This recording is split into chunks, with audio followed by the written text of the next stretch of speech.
ప్రతి ఆడపడుచు, ప్రతి పౌరుడు, ప్రతి స్త్రీ హెల్మెట్ పెట్టుకుంటేనే ఇంట్లో నుంచి వెళ్ళాలి. లేకపోతే ఒకసారి ఇంట్లోకి వెళ్ళి బయటికి పోతే నా భర్త వస్తాడో లేదో, నా బిడ్డలు ఏమంటారు, మా నాయన చనిపోయింది యాక్సిడెంట్, రోజు దగ్గర యాక్సిడెంట్ అవుతున్నది, చనిపోతూ ఉన్నారు.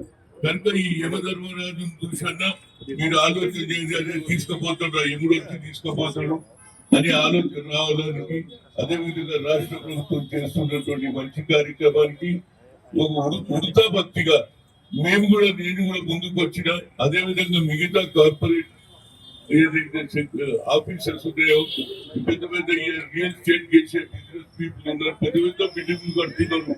కానీ అప్పుడప్పుడు ఆ బిల్డింగ్లకు వెళ్ళి వచ్చిన ఆదాయంలో కొంత ఇలాంటి కార్యక్రమం చేస్తే వాళ్ళ ఆర్గనైజేషన్ కూడా మంచి పేరు వస్తుంది అనేది నా ఉద్దేశం.